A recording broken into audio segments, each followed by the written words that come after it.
We'll continue our program now with Marg McKillop. She was called to the bar in 1983. She's practiced in the area of commercial litigation since then. She's a partner with the firm of Kersner, Papazian, McDermott.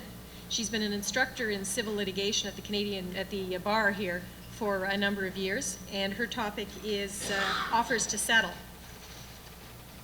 My actual topic is when is an offer to settle not an offer to settle, and what I did was basically I took the last 3 years case law to see what the courts have been doing with offers to settle that they've been considering.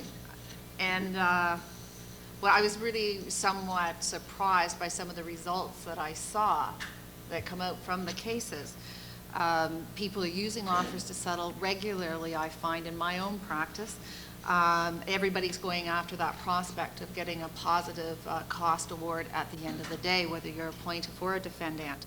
It's a very useful and can be a very intimidating technique under the rules, but it has to be used properly.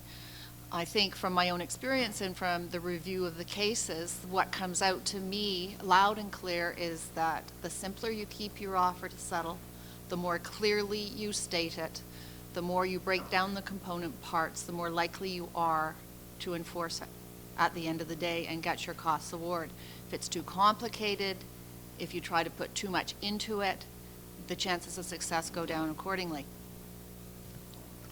So I likened it in my paper to imagining a contract and making sure it's clear, making sure that it's precise in what it is that you're offering or what it is that you want. And by using that, be sure, or you're increasing the opportunity that it will be enforced when the time comes. So I thought it was a bit like a contract, and when you see some of the cases that we go through, I think the analogies or the terms that the judges use when interpreting the offer to settle that they're reviewing, but they're looking at it as a contract as well. So first advice, comply strictly with the terms of Rule 49. I set out what some of them are. You've all done them. You know what they are. It has to stay open. It has to be delivered. It has to be in writing, all those types of things. And this is the safest procedure. Some of the cases we'll go through, you'll see that people didn't have to comply and they were enforced, but I don't think you can count on that. You increase your chances of being successful the closer you are able to comply with the requirements of Rule 49. One of the suggestions I would make is that when you are dealing with your Rule 49 offers, don't put in that very usual term that you see so many people put in, which is, especially if they're a plaintiff, they'll put in party costs up to the date of this offer, solicitor client costs thereafter. You're not entitled to that until you go to a trial and you're more successful or you obtain a judgment more favorable than your offer to settle. So don't put it in. If your offer to settle was capable of being accepted, and if you obtained a result that was more favorable and you're a plaintiff, that's what you're entitled to under the rules. It adds nothing to add it to your offer to settle. But what it does do is it gives the other side an argument. Well, you know, I got it on the 10th of October. I didn't know on the 17th of October what work they had done in the last 7 days. And those types of questions that can be brought up just make your offer to settle more and more capable of being determined, more and more difficult to determine what it was actually worth. So, getting down to more particulars, one of the things the courts seem to look for in an offer to settle when they're construing them is that they find that it actually had an element of compromise in it. They're not saying, the courts do not say that in all instances you must have a compromise, but the cases I think support the proposition that in most cases they want to see that you weren't requiring the other side to capitulate, but that you were compromising what you felt your valid claim was to be. And an example of that is on page 3 of my paper, Data General. And that's a decision of the Court of Appeal. And in that case, the plaintiff, it was a liquidated claim, plaintiff offered to settle for the full amount of its claim plus pre-judgment interest pursuant to the Courts of Justice Act.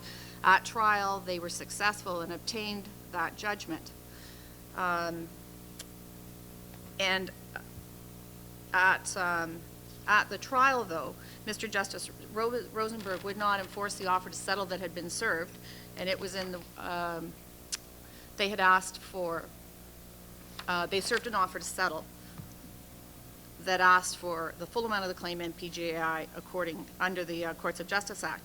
And Rosenberg would not give solicitor-client costs under the rule because he said, the object of the rule is to encourage compromise settlements, and that purpose would be defeated if the court frequently disposed of costs other than in the manner anticipated by the rule. An offer to settle is an offer to compromise, and it's not an offer to capitulate. Accordingly, the discretion of the court to enforce the rule should not be exercised in the plaintiff's favor where the offer is for 100% of the amount claimed. An offer to settle for 100% of the amount claimed, therefore, does not add anything to the settlement potential and is not a bona fide attempt to settle or compromise the action. So Data General appealed. I went to the Court of Appeal, and the Court of Appeal upheld the trial judge's decision, but on somewhat different reasoning. They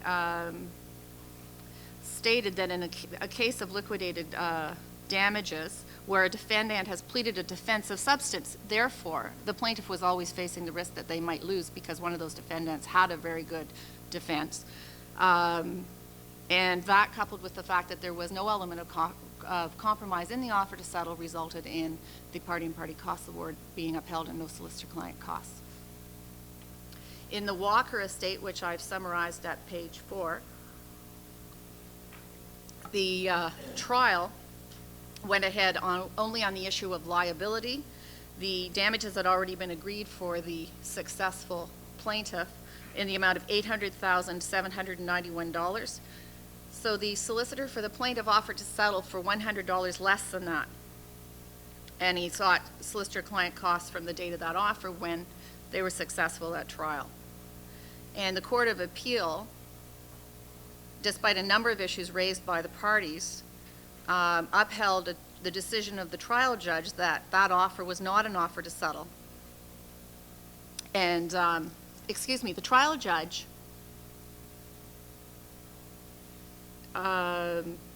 gave them solicitor-client costs, and that was appealed. And at the Court of Appeal level, they said it would not be fair to award solicitor-client costs in those circumstances. The court stated that the reduction in the amount offered, which was a reduction of less than 1/8,000th of the amount, was not an offer that reflected any real compromise. So it's an interesting case to read in terms of you beat your offer to settle, you're a plaintiff, you seek your solicitor-client costs, and it was denied by the Court of Appeal because there was no compromise and they found it wouldn't be fair. There's another decision you can look at as well, two others and along the same lines, Marine Expeditions and 364511. Another decision is one entitled Johnson & Johnson, and that, I put that under the heading that courts have interpreted as offers to settle documents or letters which were not stated to be Rule 49 offers, and they weren't in the form of a Rule 49 offer. And Mr. Justice Taliano there stated that an offer to settle does not have to mimic Form 49A in order to qualify as an offer under Rule 49, provided the substance of the offer conforms to the rule and the form provided and is properly communicated. So even though if you've made an offer but it's not done in the terms of Form Rule 49 or it's not in the form of Form 49, you still should make a pitch if you've been successful and obtained more than you offered to settle for, because you may be successful in getting the costs that you wanted. The next heading was when a party can demonstrate that an offer was accepted under mistake. And we've already had a discussion about the next case this morning. This is the Dredge and Halton case, which was a decision of Mr. Justice Harold. And in that case, plaintiff's counsel had put an offer to settle in writing. Some time later, through discussions, it was clear between plaintiff and defendant's counsel that the plaintiff would not settle now for the amount in the offer to settle. And I'll just use numbers. $50,000 was in the offer to settle, and now the plaintiff's counsel said, well, I would not accept anything less. My client won't accept anything less than $100,000.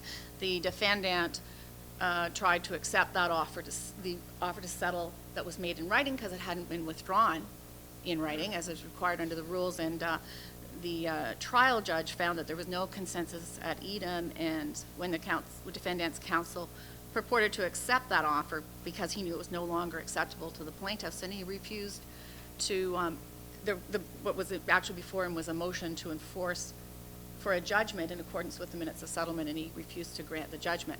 Now it'll be interesting to see what the Court of Appeal will do with that decision, but it's out there.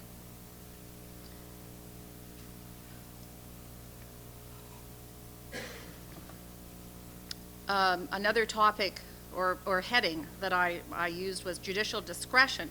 And these are decisions where it's more difficult to say why, according to the rule, the decision was made as it was, but the judges, for whatever reason, have determined that they weren't going to enforce the offer to settle. In Sulis and Samaras, which is on page 9 of my paper, Mr. Justice Hoylett declined to award the cost pursuant to Rule 49 because he found that the emotions there had run very, very high. And this was in a matrimonial case. And he found that because of the complexities of the relationship, it wouldn't be just for him to award costs pursuant to the rule. So he found those circumstances were sufficiently special as to warrant some leavening intervention. And therefore, he declined to invoke sub-rule 49.10, and instead of awarding solicitor-client costs, the plaintiff was awarded party and party costs throughout. I didn't know that that was one of the considerations under Rule 49, but it appears it is.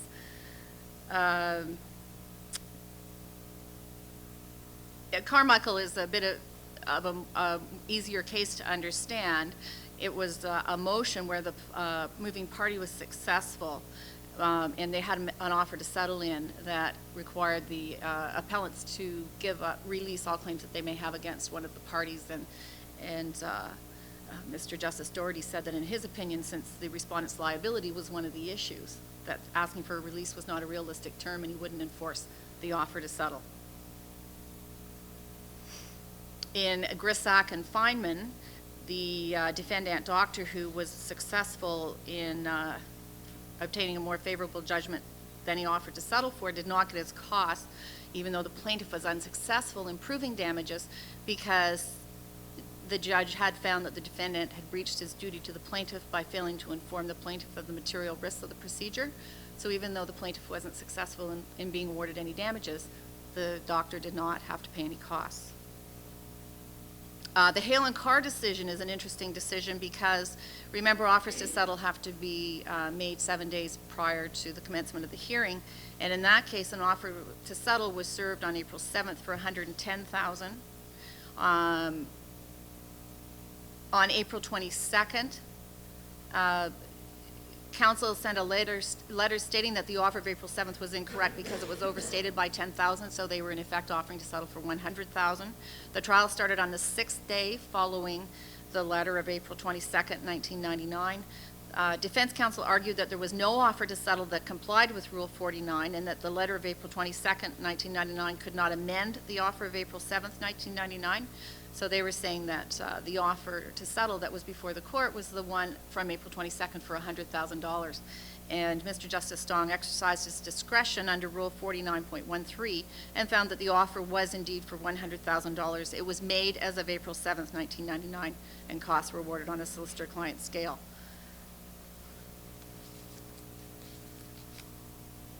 All right, it's when it fails to comply with the requirements of Rule 49 and is not certain. I think we've generally covered that area. But I thought that the Thomas and Bell Helmet's case was the most interesting case in this area, and that starts at 6-12 of the paper.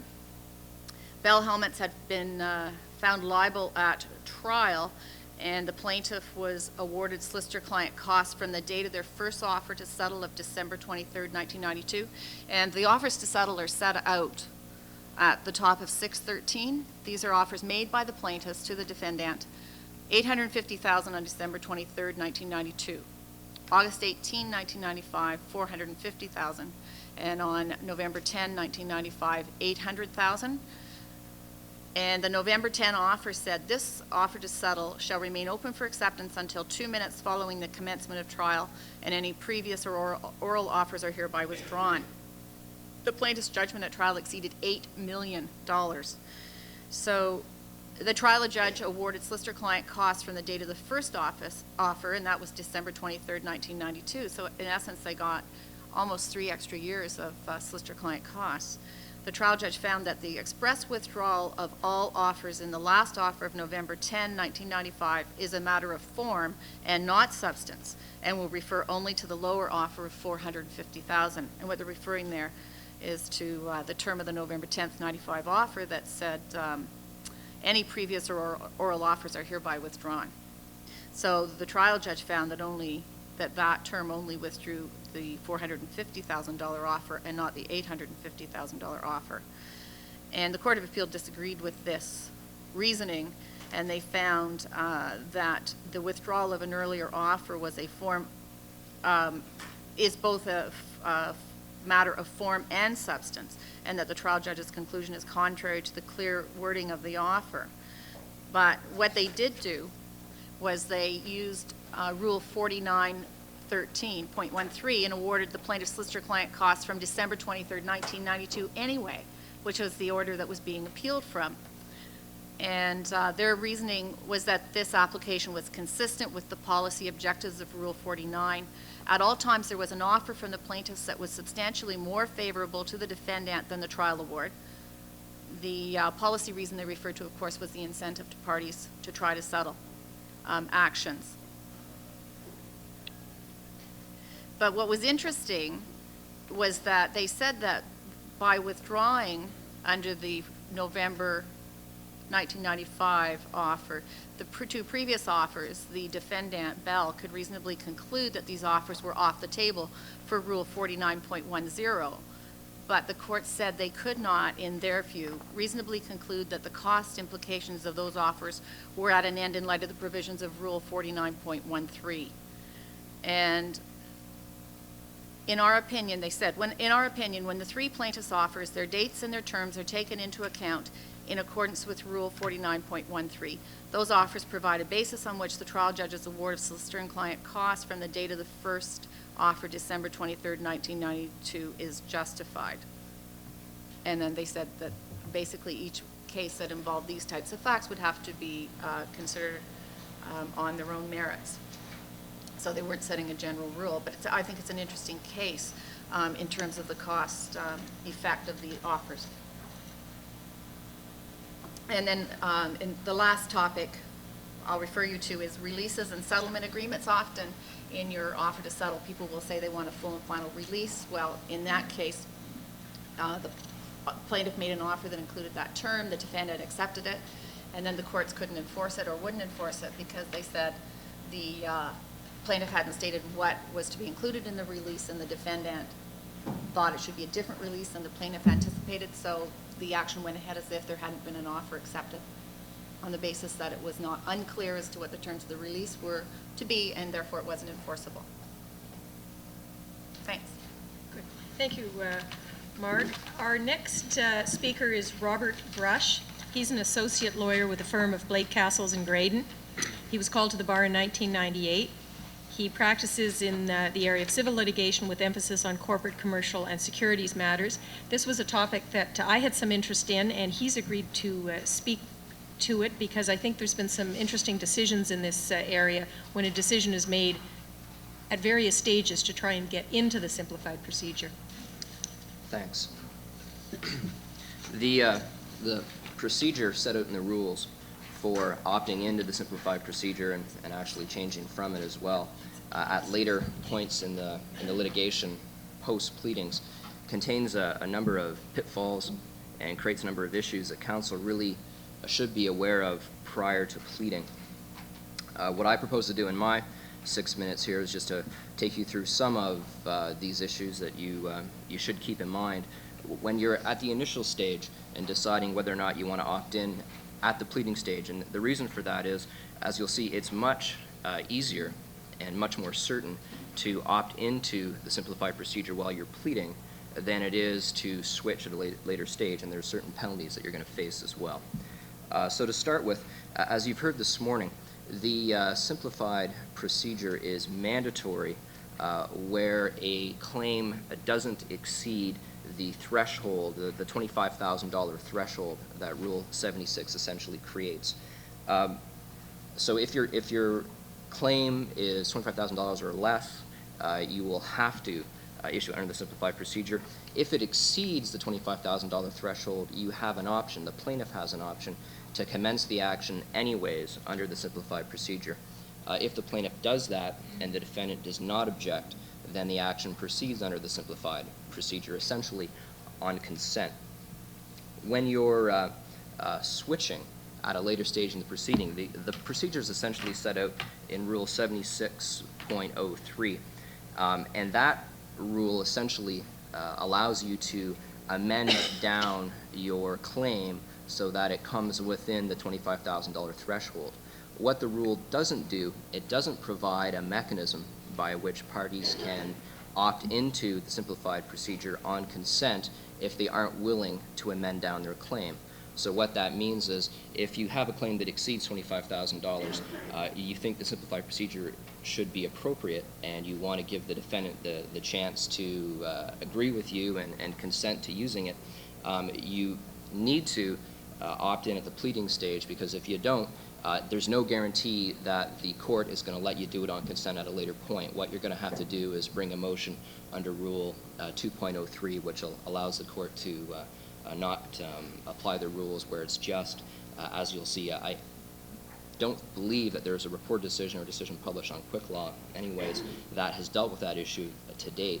There is a decision dealing with the issue of a defendant amending the pleading under Rule 2.03, which we'll get to, and the court didn't let them do it. So for certainty, make the decision at the pleading stage.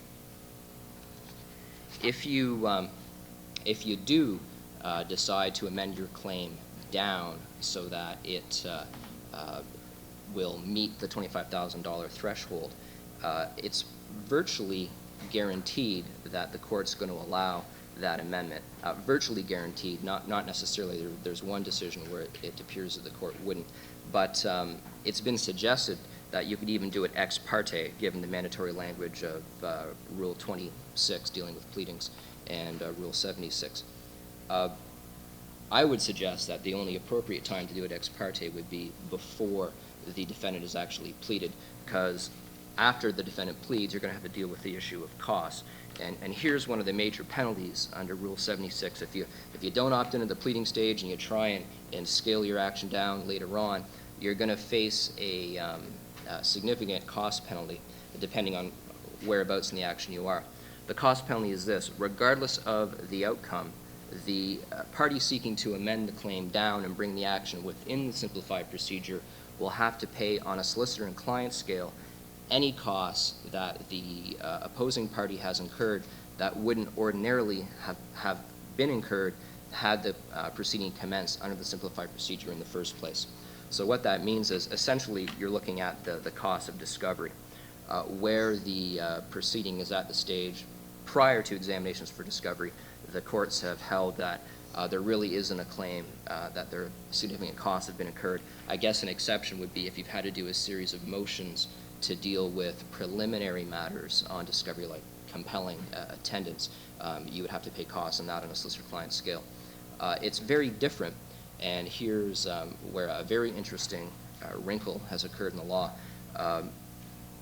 If for example, a plaintiff examines the defendant for discovery and then decides that they want to amend the claim to bring it within the simplified procedure prior to the defendant having a chance to examine the plaintiff for discovery, the courts will allow you to do that. What that means is once it's within the simplified procedure, the defendant has lost its right to examine the plaintiff. In one of the initial cases dealing with that, the plaintiff, counsel for the plaintiff suggested, well, let the defendant examine my client anyways, because there's obvious prejudice that results if the claim is amended down and the plaintiff's examine the defendant, but the defendant can't examine the plaintiff. In that case, the plaintiff suggested, let the defendant examine my client, and then we'll just opt in at a later point. And the court refused to allow that. The court says that examinations for discovery are prohibited under Rule 76, and you just can't even do it on consent. What the court did, though, is to address the prejudice, the significant, I think, prejudice to the defendant, is the court made an order that attempted to rescind the examinations for discovery. So what the court ordered is all transcripts were sealed, and the examinations for discovery could not be referred to or used at any point in the later proceeding. In a subsequent case on very similar facts, what the court ordered is examinations for discovery are rescinded, so they can't be used. The parties can't order transcripts. any documents, any notes, any memorandum, anything at all arising out of the discoveries have to be destroyed, and then the party was awarded its solicitor and client costs of the discoveries until that time. So, in my mind, I mean, it's really questionable whether or not that is really going to offset the prejudice that the defendant faces. In Obiter, in a decision of a master in Ottawa, it was noted by the court that Rule 76, although it prohibits oral examinations for discovery, it doesn't explicitly prohibit examinations by written questions. I'm not aware of this ever being attempted, but I would suggest, and all these cases are referenced in my paper, that in an appropriate case, if you're really concerned and you really think you need discovery to get on an equal footing, you can suggest that the court require examinations for discovery by way of written question after everything's been destroyed that arose out of the previous examination. So it doesn't get you back to completely equal footing, but it gets you a lot closer, I think. So it's something to consider. How the courts are going to, I mean, if we have a series of motions or even outside the context of switching from ordinary to simplified procedure, if people start using examinations for discovery by way of written questions in the simplified procedure, the courts are going to have to look at whether or not they will allow that. If it becomes very onerous, certainly it sort of goes against the policy of reducing the costs of litigation. But it's something that we'll have to see how they deal with. Why you would switch to the simplified procedure, there's two obvious reasons that have come up in the case law. One we've already discussed, which is examinations for discovery. In some cases, the plaintiffs were very explicit. They stated that they wanted to avoid examinations for discovery, and the court felt that they didn't have any kind of leeway to deny that despite the prejudice. The other obvious reason is where it appears you've issued a claim for, say, $50,000. Facts arise, and it appears that you're unlikely to get a judgment for anything more than $25,000. Then you have to give serious consideration to amending your claim and switching to the simplified procedure prior to the commencement for trial, because if you don't, I believe it's Rule 76.11 says that even if you're successful on the trial and you get a judgment for less than $25,000, you won't be entitled to any of your costs in the proceeding unless the court decides that it was reasonable for you to commence it under the ordinary procedure and to have continued it. So lastly, the last area I want to look at is switching from simplified procedure to ordinary procedure. The Rule 76 creates a mechanism for plaintiffs to, again, amend their pleading, amend their claim so that it exceeds the $25,000 threshold, and that will take it out of the simplified rules and into the ordinary procedure. Generally, they've done that so that they can get access to examinations for discovery. Where the plaintiff, and again, this is where at the pleading stage you have to be very, very careful, where a plaintiff decides, where counsel for the plaintiff decides to issue a claim that exceeds $25,000, but issued under the simplified procedure, and where the defendant does not object, this claim for $50, $60, $100, in one case $1 million, proceeded under the simplified procedure. At a later point, the plaintiff decided, wait, we want examinations for discovery, and so they wanted to amend their claim to get examinations for discovery, but not reduce the actual amount of money being claimed. Rule 76 does not allow you to do that. There's nothing in the rules to let that happen. So the plaintiff brought it by way of Rule 2.03 again. The court refused to grant it. The court stated that it would be, and it's worth quoting, it is inappropriate to lightly allow a plaintiff who has elected to proceed under the rule to change this election after pleadings are closed and the matter is ready to set down. Now, as those of us who handle these cases regularly know, it doesn't take long at all before a matter in simplified rules is ready to be set down. So I would suggest that you have to think very carefully about opting in if your claim exceeds it, because you likely won't get a chance at discoveries later on. And then finally, a defendant, there's nothing in the Rule 76 that allows a defendant to bring a motion to transfer a claim out of the simplified procedure and into the ordinary procedure. But there are a few cases where the defendant has attempted it, and one case where the defendant has been successful, or well, two actually, but we'll get to that. The first way is taking it back to the beginning, where the defendant, the plaintiff issued a claim for greater than $25,000. The defendant did not object, so the action commenced under the simplified procedure and continued under the simplified procedure. Where the defendant did not object, the defendant brought a motion under Rule 26 to amend their claim and add an objection.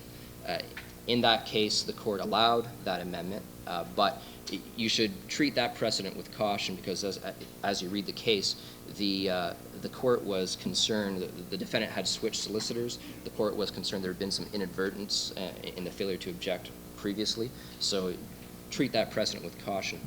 Finally, and what I think is one of the most interesting issues that's arisen in the case law, defendants have attempted to have an action transferred from the simplified procedure where they think the action is too complex.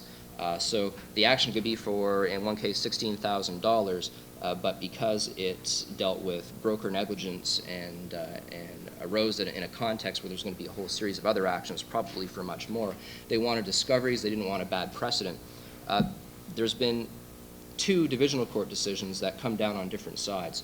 In one decision, the divisional court was hearing a motion for leave to appeal from a decision that did not let the defendant transfer out of the simplified rules. Justice Farley stated that complexity is not relevant at all. Credibility is not relevant at all. The only thing that's relevant to deciding whether you can change to or from the simplified procedure is monetary. It's the $25,000 threshold. Interestingly, though, in a case that was approximately 6 months later, the divisional court heard a decision where they wanted to transfer it from the small claims court to the ordinary procedure. That case arose out of the Briex litigation. It was a broker negligence case.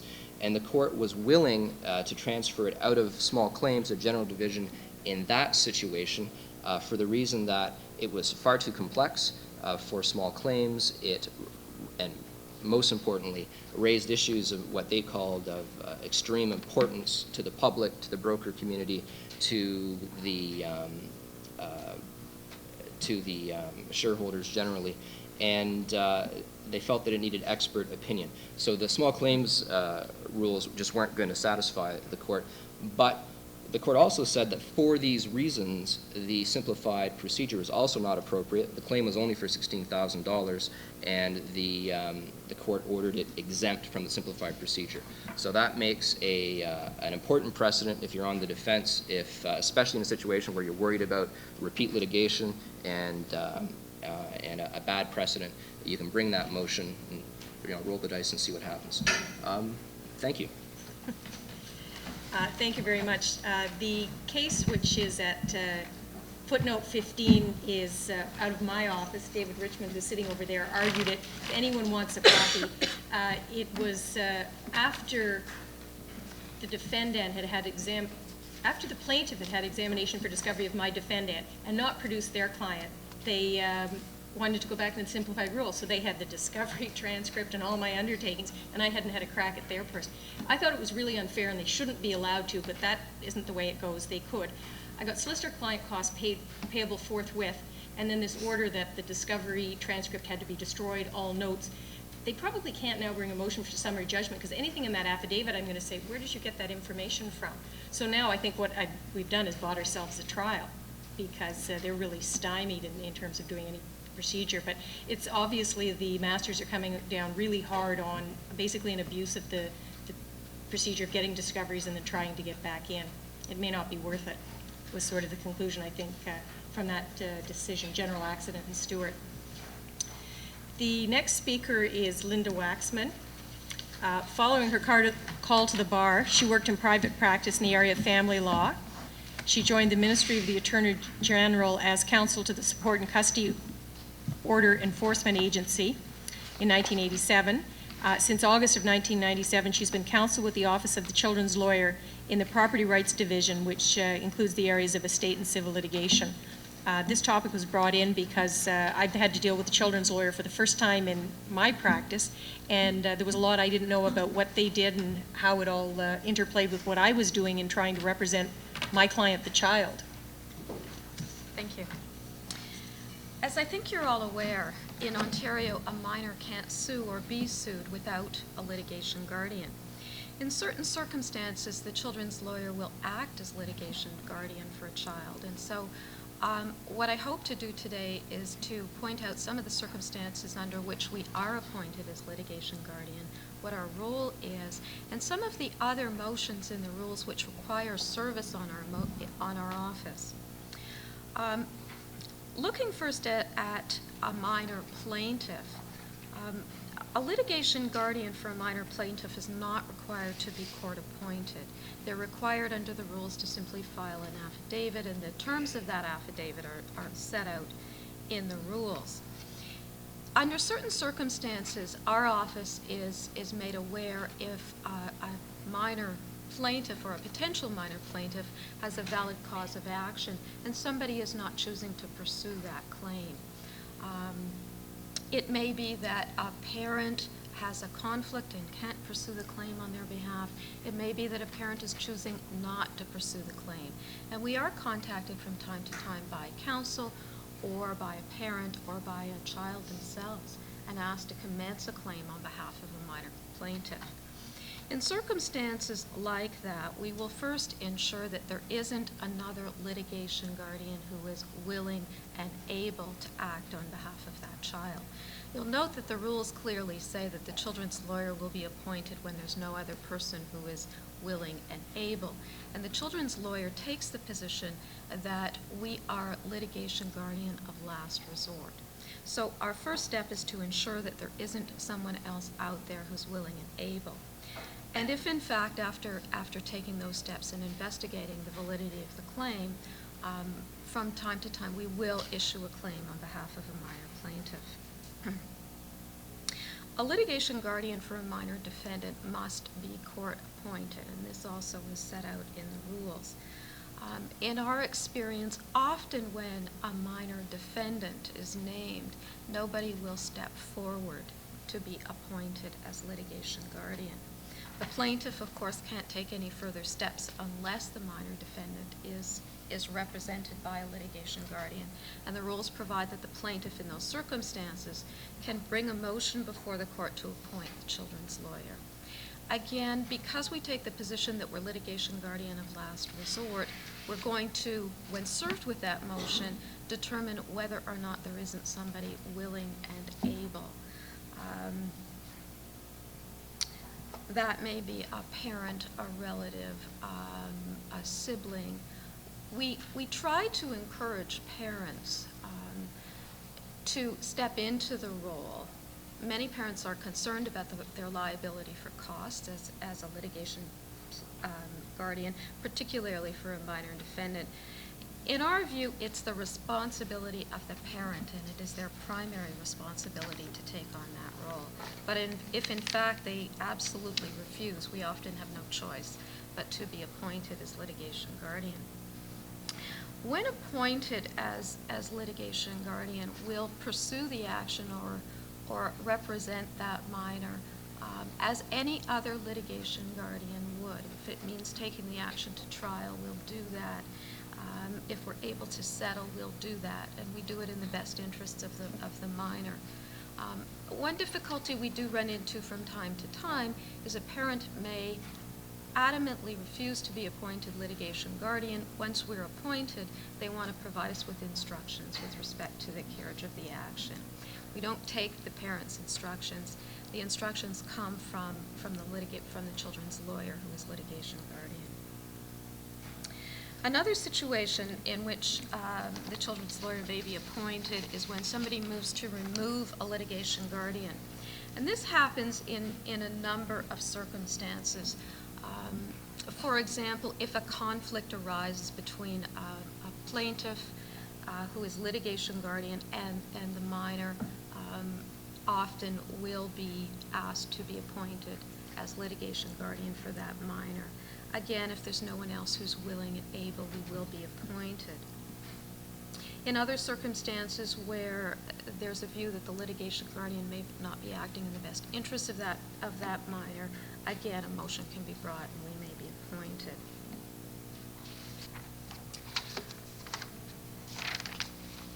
In addition to our role as litigation guardian for minor plaintiffs, there's a number of other motions that are set out in the rules that require service on us. And although the children's lawyer won't be litigation guardian in these circumstances, we're there to review the situation and ensure the interests of the minor are being protected. The first motion that I want to refer to is a removal of solicitor motion. The rules clearly state that if you're being removed as solicitor of record for a litigation guardian, that our office must be served. The rules require that a litigation guardian be represented by counsel at all times. And our role when served with a motion like that is to determine what the difficulty is in the relationship between the litigation guardian and counsel, and if we can be of any assistance. From time to time, the problem may simply be that the lawyer has lost contact with the client has moved, hasn't contacted the lawyer, and they're seeking to be removed as solicitor of record. From time to time, we will attempt to locate that client and hope that the motion will be withdrawn. If it's a breakdown in communication and the litigation guardian no longer wants that counsel to be to represent the litigation guardian, will not oppose the motion but follow up to ensure that the litigation guardian retains counsel. One situation that causes us grave concern is when a motion is brought to be removed as solicitor of record, when a case is on the trial list, or when there's a motion to dismiss or a motion for summary judgment pending. If in fact that's the case, we will often appear at the motion and actually oppose it because there's clear prejudice to a minor who is not being represented by counsel, or a litigation guardian not being represented by counsel in the face of one of those motions. So often we'll simply ask for an adjournment and argue for that adjournment if in fact it's required, so that the litigation guardian will be represented. Again, dismissals for delay, we need to be served with motions for dismissal for delay when in fact a litigation guardian is a plaintiff. One area where we're not required to be served, and we are often served, is approval of minor settlements. The rules were changed in 1990 to say that we need not be served when a minor settlement is being brought before the court for approval. The only time we require service is when the judge orders it. And under Rule 7.08, the judge can order that the children's lawyer prepare a report, either written or oral, to the court, and it's at that time that we're served. We need not be served and won't take a position on a minor settlement unless a judge orders it. I just want to speak very briefly about the requirement to pay funds into court following a judgment. The rules require that monies owing to a minor be paid into court unless a court orders otherwise. I want to point out that this doesn't mean that these funds are never available for that minor until they reach 18. The office has a simplified procedure whereby if somebody needs funds for the direct benefit of the child and the child has money in court, we will appear before a judge in order to seek an order for payment out. The key is simply that the money must be for the direct benefit, and it must be something that the parent cannot themselves afford. This is a procedure that the office offers at no cost at this time to a parent who has money in court for one of their children. If in fact the parent doesn't wish to have money paid into court for a child, they're required to apply for a guardianship of property order pursuant to Section 47 of the Children's Law Reform Act. And although the rules don't specifically require service on our office for an order for guardianship of property. I think you'll find that most judges will require it. In reviewing those applications, the key is the requirement for a management plan to invest that money. We'll review that plan fairly carefully and ensure that there's a management plan that's in compliance with the Trustee Act and that the funds of the child will be protected. I have some material at the back of the paper that actually sets out more information about guardian of property, and I've also listed a number of other motions that require service on our office, even when we're not litigation guardian for a minor. So those are my comments. Thank you, Linda. Our next speaker is David Byers.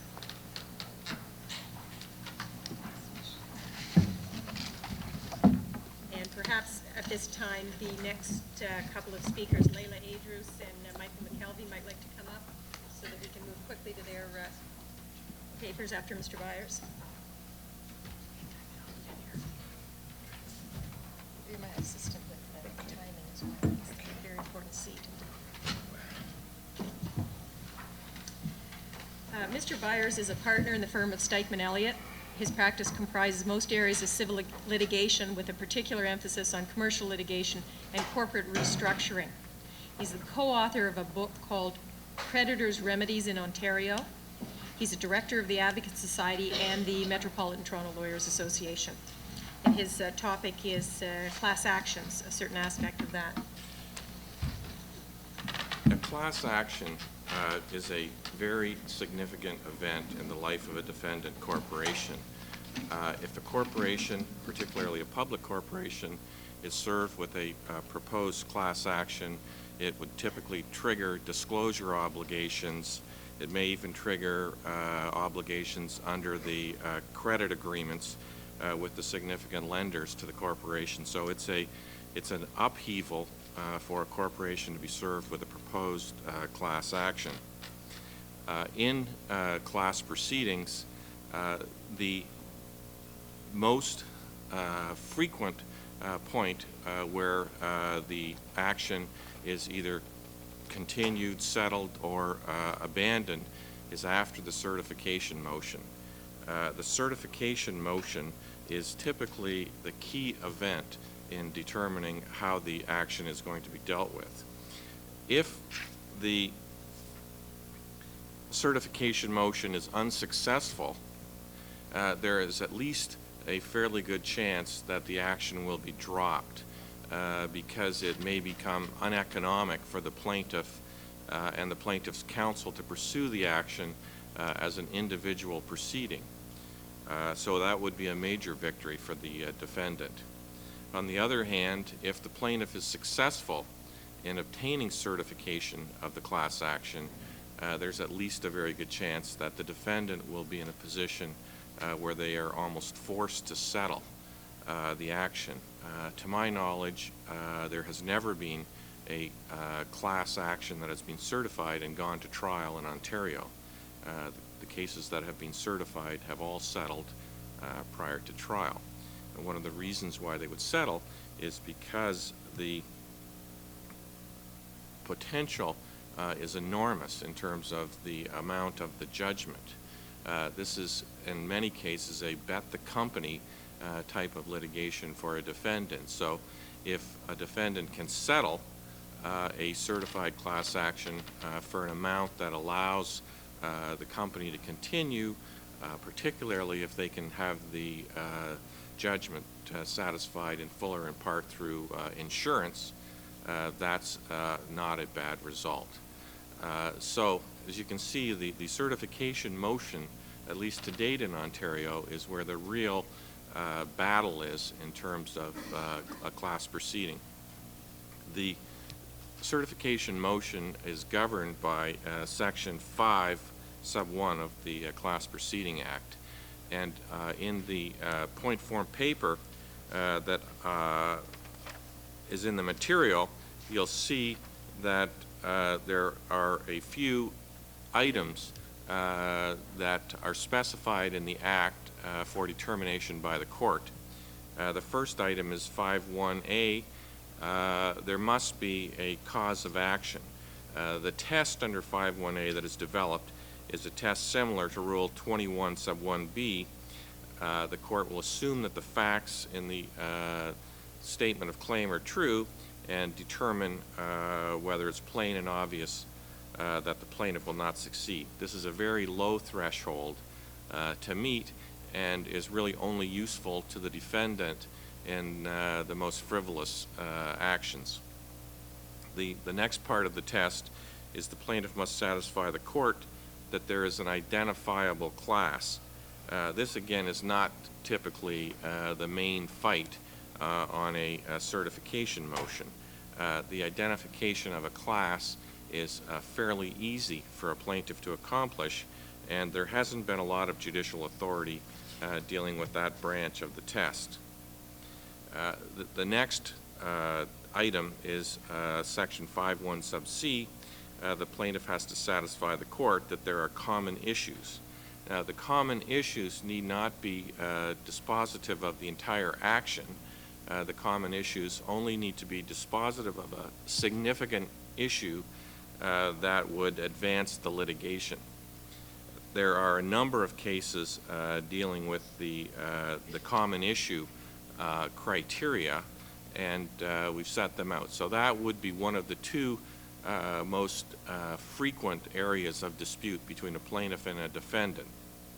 And as a practical piece of advice, even though this motion is critical to the defendant, it doesn't make much sense to argue every single basis set out in Section 5, because if you fight on all items in the test, in my view, you're going to undermine your arguments with respect to the best points you have in your favor. So if you're going to have good arguments on common issues and you've got poor arguments on some of the other criteria, my advice would be to focus on your best arguments and abandon some of your weakest arguments so that your good arguments are not undermined by your poor arguments.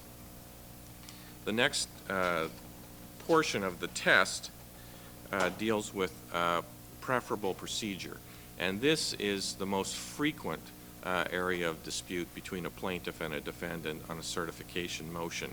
There are a number of good arguments a defendant could make why a certified class proceeding is not the preferable procedure.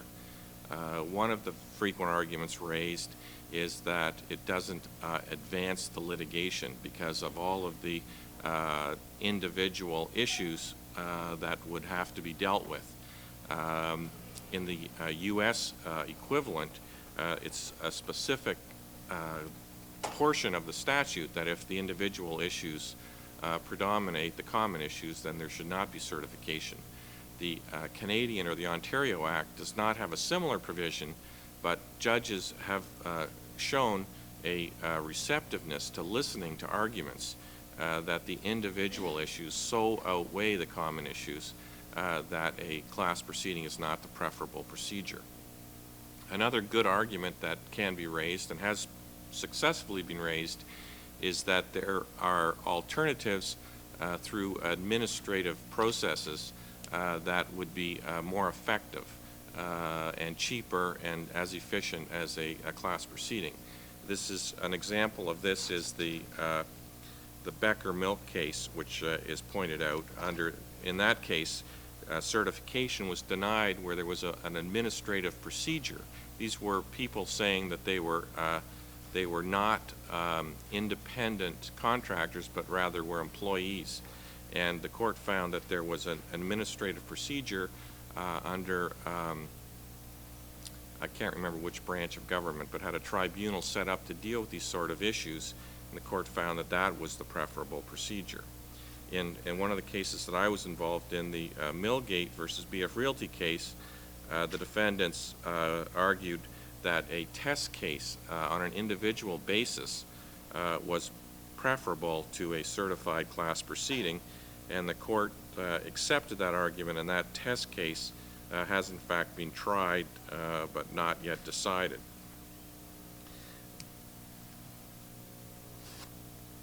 And again, if you look at on the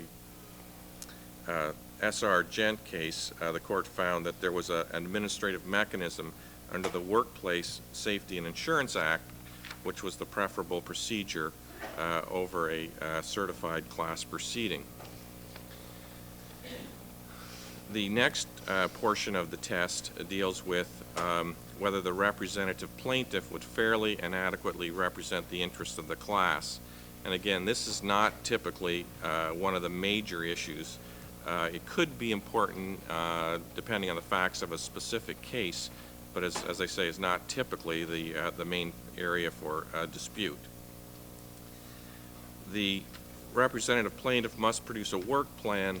This is not usually a ground for a bar to certification, but it is something that is required under the Act. So there could be a certification subject to the presentation of a work plan to be approved by the court.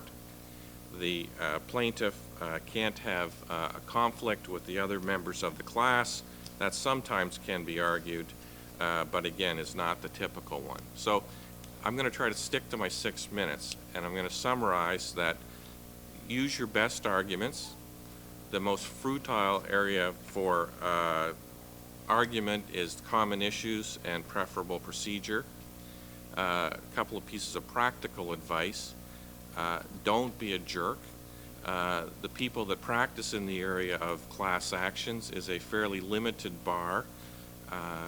Some lawyers, particularly young lawyers, I was like this when I was starting out, feel that to be effective as a counsel, you have to be aggressive and abrasive, but you'll find over time that that's not in fact true, and that you can be effective by being courteous to other counsel.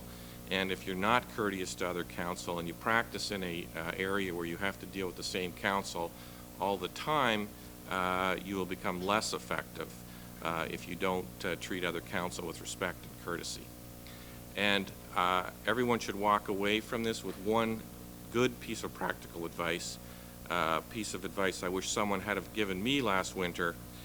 If you're out of shape, in your 40s, and not very athletic, don't take up skiing. Thank you very much. Our next speaker is Leilah Edroos. Leilah was called to the bar in 1981. She was at the firm of Beard, Winter, Gordon, and has been at Castles, Brock, and Blackwell since 1989. Her practice is restricted to insurance litigation with a specialty in personal injury, accident benefits, and as trial counsel. Like Jeremy Solomon earlier, I know she does this on the defense side, although she doesn't admit this on her resume. She's a member of the Defense Research Institute, the Ontario Adjusters Association, insurance section of the Canadian Bar, past member of the board of directors of the Advocate Society.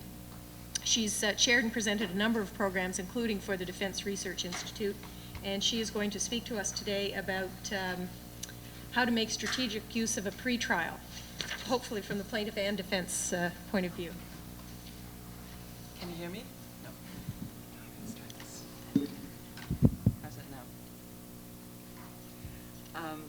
I think once you found out that I spoke at the Defense Research Institute, you would know that I was on the defense side of things. Anyway, my topic is rather practical, and what I've done is in my paper at tab 10. Leilah, I don't think your paper is, I think, isn't it available for handouts? Yeah. Yeah, so you can pick it up at the end. Basically, a lot of what I'm going to say is something that you pick up, obviously, in practice, and again, as the previous speaker indicated, hope you walk away with at least some practical tips. The one thing that I think is often overlooked in dealing with pretrials are the time limitations on you right now. I know that that's not a strategic use of a pretrial, but we often forget that pretrials in Toronto anyway have to be served 5 days prior to the pretrial, and Andrea reminded me to remind you of that the other day. And it's not just 5 business days. They don't count weekends. They don't count statutory holidays. and they're getting really sticky about that, and they throw them in the garbage. They do. So if nothing else and you don't care how to conduct one, at least get your pretrial in on time, because they will not take it otherwise, and there will be cost consequences. That's predominantly in Toronto. If you have a matter that is outside of Toronto, always make sure you find out what the procedure is in the local jurisdiction, because invariably there are differences from jurisdiction to jurisdiction. So don't assume that if you practice in Toronto that it's the same outside. It isn't. And you'll have a rude awakening when you attend. And from a strategic point of view, your counsel who's from outside of Toronto and you from Toronto, the big city lawyer, you still get that attitude. So, be prepared that it isn't always the same. One other thing that you will count on too, if there's a time limitation for filing a pretrial memoranda out of Ontario, some don't accept faxes. So that's another thing. So if you're counting on filing one by the end of the day by fax, they may not accept it. So these are just little tips that you might want to keep in mind. Note that for non-case management matters, it's 5 days. For case managed matters, the plaintiff's brief must be filed 10 days before the settlement conference date. Now, all of this is set out in your Rules of Civil Procedure at the opening of Rule 50. And there's a long explanation, practice directions to lawyers, and again, I commend those to you. In Toronto, also, you'll get a pretrial date now with your trial date, and the pretrial date is 6 to 8 weeks before your pretrial, before the trial date invariably. In terms of strategic use of a pretrial, a lot of us, myself in particular, don't find myself attending pretrials as much anymore, and that's because of the advent of case management. And so you'll find yourself attending fewer pretrials, actually, than perhaps before. And as we go into full implementation of case management here in Toronto, you'll have your court-mandated mediation beforehand. But those of you that still attend pretrials, it's still the opportunity to discuss settlement, whether your case is likely to settle or not. Regardless of who may be pre-trying it, some judges may or may not have the experience in the particular area of your matter. It is an opportunity for you to discuss things with the other side. Experienced counsel always get together beforehand, but if this is the only opportunity you have of being face-to-face with your counsel, use it. And that, I cannot emphasize, is the most strategic use of a pretrial, because you might find yourself in a very adversarial position with counsel, and you're exchanging letters backwards and forwards, and you never sit down long enough to look at your case because of that adversarial position. Use a pretrial to prepare your case. A lot of times you may find that the opposing side sends you a pretrial memorandum, and there's not much in it. It doesn't set out the issues and so on. I don't recommend that at all. Your pretrial should be the time when you are preparing your case to find out what holes there are in your case. What evidence do you still require? It really is what it's intended to be, and that is preparing for your trial. And the changes now in Toronto, particularly with Trial Scheduling Court, setting a pretrial date with the trial date forces you to actually do that more than you did before. Because before, the old system was you went to a pretrial, then you set a trial date. Now, because it's 6 to 8 weeks beforehand, I think the court system is really making us look at our cases a lot more carefully beforehand. So if you don't spend that time, that's when you should. Because for no other reason, you will be preparing your case. You should at that point determine the successes, the chances of success of going to trial. And keep in mind as well the requirements for service of your expert reports. It's again another time for you to deal with those issues. Rule 5303 of the Rules of Civil Procedure requires those who intend to call an expert to deliver an expert's report not less than 90 days before the commencement of trial. If you're filing a responding report, 60 days prior to the commencement of trial, and there is a provision by which you can get a pretrial judge or case management master to extend or abridge the time for service of a report. But in a recent case of a colleague of mine, defense counsel did not file their defense medical report on time, and he used that strategically to be on the offensive at the pretrial. The same counsel did not file their forensic accountant's report in time, and as a consequence of that, while it didn't happen at the pretrial, at the opening of trial, the forensic expert was excluded, and he was forced to produce a copy of the report to counsel for his purposes only. And so be careful of those timing issues. Again, when you're preparing for your pretrial, that's something to keep in mind. When do you need leave of the court to file additional documentation? And when you get to the pretrial, it is hoped that the other side will set out their case so that you can have an idea of what issues you have to deal with, what experts suddenly appear. Theoretically, under Toronto's rules, you should have had the experts' reports by then, according to the time limits. But you may find that there are new reports and so on. If you've got a difficult client, you may want to approach the court beforehand and ask if your client can attend. Don't show up with your client. A lot of judges don't like you to do that, and they do prefer you to ask for their permission. But that is often, I've used that effectively to persuade my client. I can get a judge to speak to them if you can't convince them of the merits or the problems with their case. Do not be afraid to take your demonstrative evidence with you at a pretrial. A lot of you don't use it, but I've seen it where counsel has brought their own little TV with a VCR attached and shown a video, especially when you've got a very contentious liability issue and you've got a reconstruction report and you want to show the intersection. That in of itself may be more persuasive of your pretrial and of the other side if you show that. If you've got enlargement photographs of the accident scene, what that not only conveys is your position, but it also conveys that I'm ready for trial, I'm prepared, I'm serious about my case. If you're not prepared, it may also show the opposing side what problems they may have, and it may spark a settlement. Because you're saying, I'm ready, there's nothing else that I need to do, and 6 to 8 weeks from now, I'm going to go to trial. And again, the purpose behind this is to bring about effective settlement. So go about preparing your pretrial for that purpose. Also, I suggest that you use use a pretrial for case management purposes. If you've got a complex case or you've got a case with a lot of different actions, try to bring them all together. Get the pretrial judge to be seized of the matter. A lot of judges, if they want to bring about effective settlement, they will tell you whether they are prepared to maintain the matter, and then you can call them and they can reschedule another pretrial at your convenience, either in the morning or at the end of the day when they've finished sitting, and you can continue the process. It doesn't have to be just the one day. You can maintain that the momentum going. If it's just either trying to get their client to attend or maybe your client to attend.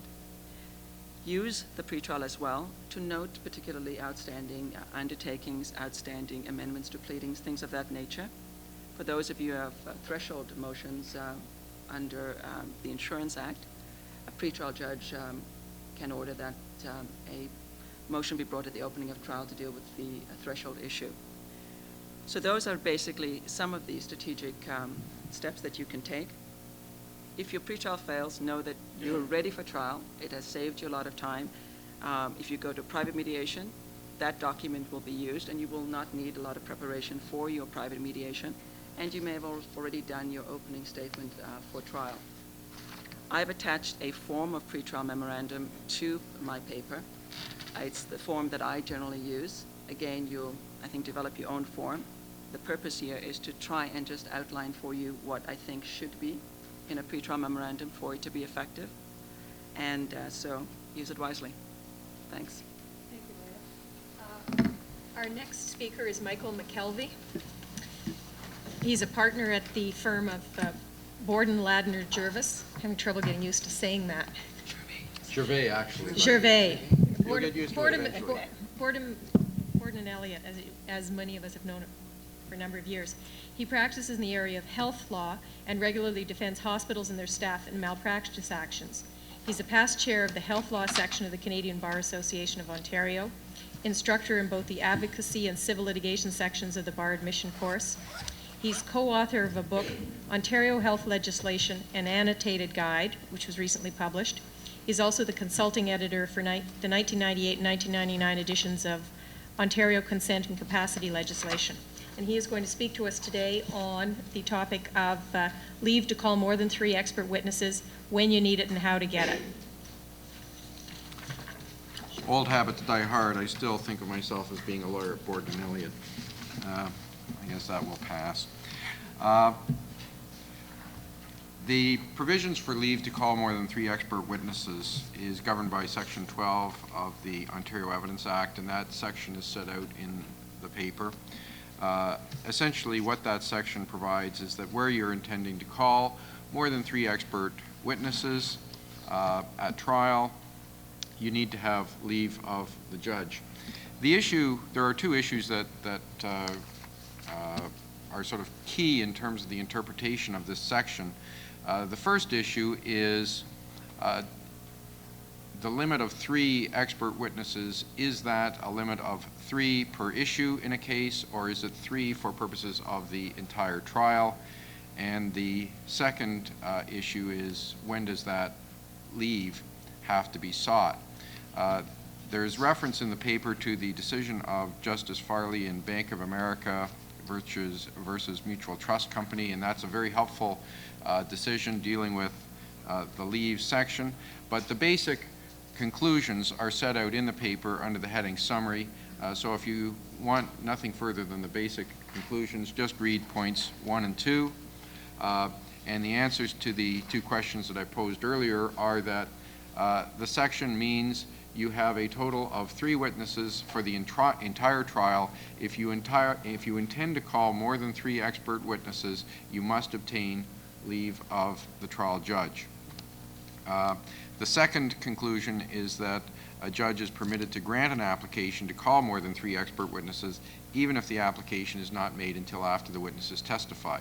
So if, for example, you unfortunately go through the course of the trial and at the end of the day you find you've actually called 4 expert witnesses, then the judge can actually give a retroactive approval for the calling of more than 3 expert witnesses. So from a practical point of view, here's some of the things that I've looked at in terms of my practice in dealing with expert witnesses. And the first thing is, it's generally better to assess whether you're going to need leave before you actually get into the trial itself. Look at the number of expert reports that you've obtained and delivered in accordance with the rules. Look at the number of expert reports that the other side has obtained and delivered. Chances are, if you're over the limit, the other side is probably over the limit, and you have a joint interest in obtaining the leave application. So you call up the lawyer on the other side, ask for them to give you the consent that you need, ask for, or that you'll be seeking, ask for, and then you'll give a reciprocating consent. And when you get to the course of actually going to the trial and you're attending in front of the trial judge, it can be dealt with a matter on consent. The trial judge will simply be advised that there will be more than 3 expert witnesses called by each side, that there will be a total of so many for the plaintiff, so many for the defense, and both counsel are agreeable to that. And in my experience, when both counsel come and it's an agreed upon thing, the likelihood of a trial judge intervening is pretty remote. The second thing is, if you can't deal with the calling of experts on consent, deal with it at least at the commencement of trial. So if, for example, you know that you've got a problem, you've got 5 expert witnesses, the other side is saying you can't call more than 3, get a clear decision from the trial judge as to whether you do have leave or don't have leave. And that's very important to get it up front, because if you don't get leave, then that will allow you the opportunity to go through your expert list and say, who are the 3 most important experts, if the judge determines that, for example, he or she is not going to grant the necessary leave, who are the 3 most important witnesses that I have, and you can select the priority of your witnesses for purposes of giving evidence at trial. That is far preferable than to call the 3 expert witnesses, have the other side stand up and object, and find that you're not going to get the leave, but the one witness that you are left with is maybe your most important witness. So try and get that determination made right at the beginning of trial. The other thing from a practical point of view in terms of making a presentation to a judge to get leave for more than 3 expert witnesses is to explain to the court the qualifications for each of your experts and how each of the opinions relates to a relevant issue in the case. And that's what most judges are looking for. Some judges are a little tired of hearing repetitious evidence. They just don't want to hear, you know, the same evidence repeated by 3 different witnesses. So some judges are becoming, you know, more demanding in terms of wanting to know where a particular witness fits into the picture, what their experience, what their qualifications are, what opinion evidence will be led, and where it relates to the particular evidence in a case. Try to avoid repetition. Judges don't like it. They're less likely to give you the leave. And sometimes you can get overlapping areas of expert opinion. So for example, in a malpractice case, and if we're going into a compromised baby case, we'll have an obstetrical opinion from a physician, and then you'll have an obstetrical opinion from a nurse, for example, if nursing care is in question. So you want to be able to give the trial judge an explanation as to why, you know, 2 areas from 2 different disciplines will be important in terms of how the judge assesses the evidence and comes to a conclusion based on the totality of the evidence. And if you do have 2 experts on a particular in a particular area, for example, if it's an obstetrical case and you've got 3 obstetrical experts that you want to call, at least be in a position to explain to the court why that issue is so important in the context of the case that it is reasonable for you to call more than 1 expert in a particular in a particular discipline. Factors that you can rely on would include things like the amount claimed in the action. So if you've got a $6 or $7 million brain damage baby case, the court may be more prepared to give you the flexibility of calling more than 1 expert in a particular discipline. And then finally, as a practical comment, I think the biggest advantage you've got is that trial judges are, while they can sometimes be inquisitive of why you want to call more expert witnesses, are generally reluctant, if you give a good explanation, to rule against you on not granting you the leave. I think all trial judges realize that if they don't grant you leave to call those expert witnesses, then that provides you know, a first ground of appeal that will be relied upon in the event that the leave is not granted. So I think most judges are generally reluctant not to grant the leave, and as long as you have prepared a reasonable explanation which holds some degree of weight, I think they will usually give the benefit of the doubt and give you the leave. Thank you, Michael. If I could ask the next 3 speakers, Keith, Scott, and Karen, to come up. Okay. Skiing anywhere exciting?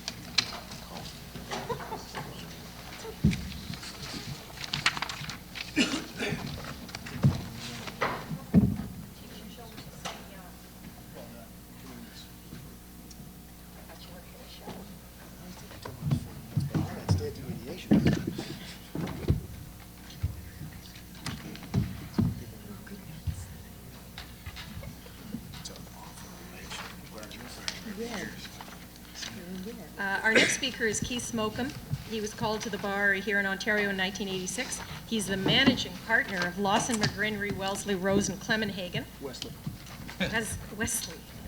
A firm specializing in insurance litigation. I'm going to get even with you. Thank you. His practice includes products liability, fire and casualty, professional negligence, coverage, bad faith, and personal injury litigation. Now, Keith's resume says he enjoys hockey, baseball, and golf. He's married with 3 children and lives in Toronto. Now, you know,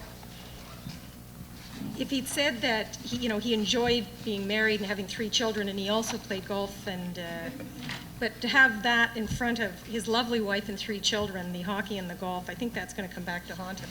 I will ensure it does. That's what happens when you marry a litigator. And Keith is going to speak to us on 6 tips on jury selection, which, the first time you have to do it, it's a pretty terrifying experience, and we can always use help in that area. The reason why I was asked to be here today was because last fall I picked a jury in Windsor and used all the strategies I could think of to pick 6 people out of 200. Juror number 1 was an attractive young woman. Juror number 3 was her sister-in-law, and the 4th witness called by the plaintiff was their mother-in-law. The 6 to 8 week trial crashed in 2 days, and we started another jury selection the following week. So I've learned a lot about picking juries, badly. Tip number 1, there are statutes that are referred to in my paper dealing with jury selection, when to pick a jury, how to pick a jury. If you need to read the Juries Act, you're in real trouble because you're probably in the Court of Appeal and you can't find a ground. In jury selection, there are 2 tips. The first is when to pick a jury, first of all. Do you need a jury on your case? I'm in the middle of a mediation right now, which I'm being missed, on concrete spalling. There are 24 defendants, and in the first hour this morning, my head hit the table 3 times. I would not file a jury notice in that case. Look at your case, make sure that it's sufficiently interesting to keep people who are not getting paid for the 10 days they're going to be there to show up every day and listen. Keep that in context. Secondly, when filing a jury notice, you do not have to file for both liability and damages.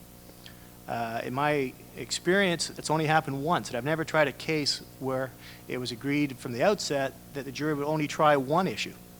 But think about that. If you've got a bad liability case, you want the jury to try it. If you've got a good damages case, you want the jury just to try that. Keep that in mind. You don't need to have them for both. It's a seldom used right under the rules. Okay. How to pick a jury. If you're in Toronto or out of town, go to the sheriff's office. Buy a list of the jury panel members. In Canada, unlike the U.S., you will get a list that says the person's name. If you're lucky, you will get their occupation. That's it. But it's better than knowing nothing. The occupation's often used to decide whether you want certain members of the profession, professional people, nurses, doctors, engineers on certain cases or not. My advice to you, if you see the word secretary and you're on a medical malpractice case, ask the judge for permission to ask if that person is a medical secretary, a legal secretary, a business secretary, or what. You're allowed to do that. Keep that in mind. Look over the panel and find out if you know anybody. If you're in Newmarket, like I often am, usually people wave to you from the back of the courtroom. That's pretty impressive for those who don't know you. But it also costs you a challenge if you haven't told the judge in advance that you know somebody. I often ask for a meeting in chambers before we pick a jury and say, there are certain members of the panel that I know. Can we ask to have the lawyers identified and the parties identified? I was up in Parry Sound with Rod Ferguson a few years ago.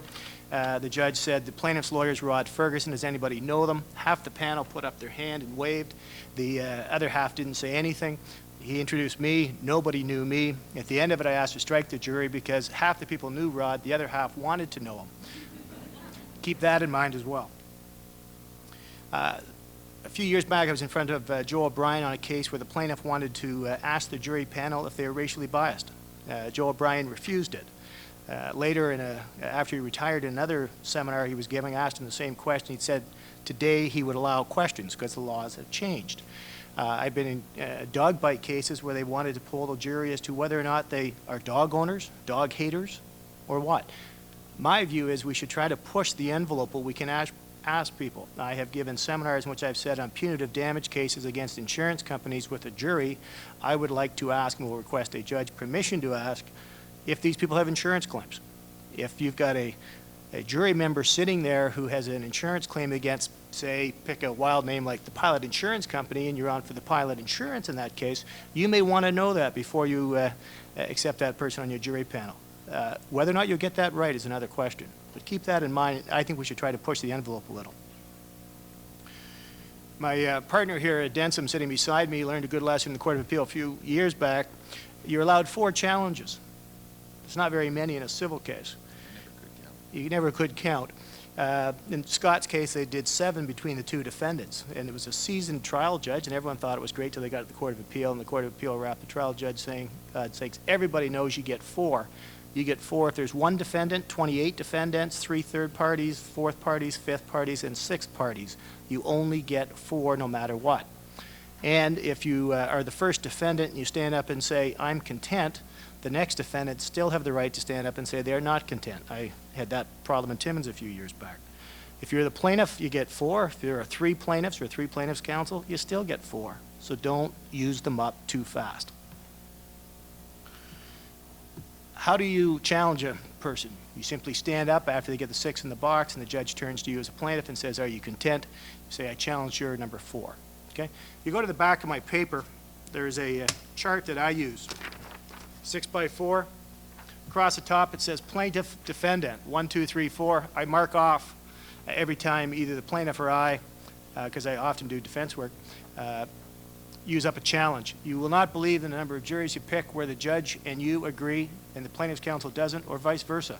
People don't keep track because jury selection takes very little time and is done very fast.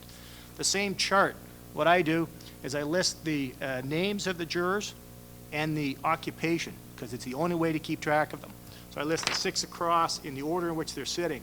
If I object to one, I put an X through, and that's why there's 4 boxes down, because you may find that juror number 4, that chair is very difficult. So just keep it handy and you know what's going on.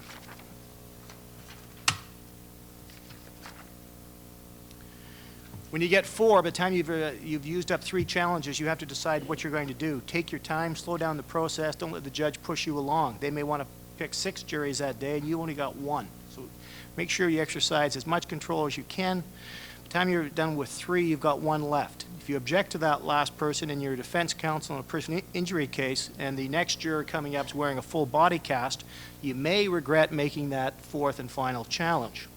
So take some time, look at the jury. I always find before I make my final challenge that I sit and stare at the jury.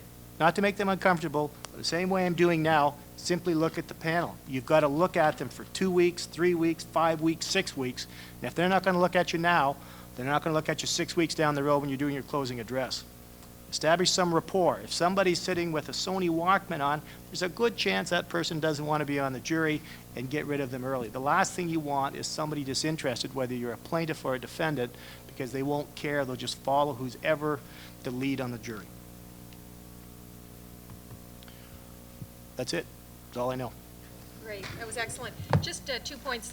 There's another thing, often on these things, it says the person is retired. Always you're allowed to ask retired from what. And as a plaintiff, when I'm picking a jury, from the optics point of view, there's a theory from plaintiffs. Do you want to say, like, my case is so good, I could win with any jury? You try not to use all your challenges. It's one theory that you want to look like, I can win this with anybody, I'll take anybody, you know. And if you think you can live with the panel when it starts, go for it. It's a theory that very successful plaintiffs' lawyers have passed on to me. You're excused. Thanks. Our next speaker is Scott Densem. He's also a partner at the firm of Lawson, McGrenry, Wesley, Rose, and Clemenhagen. He's called to the bar in 1983. He specializes in insurance litigation, mainly in the areas of automobile insurance, property, and general liability for insurance clients. It must be something with the firm. He also enjoys hockey, baseball, and golf, and is married, in that order. We play at the same time and get in the same amount of trouble, Keith and I. So. And he's going to give us some tips on your opening statement with the jury. Thanks, Andrea. My topic is 6 tips about opening addresses. Assuming you've got past jury selection without ending up in the Court of Appeal, you then have to get on your feet and make an opening address, as it's called in the rules. Rule 5207 governs the order of addresses.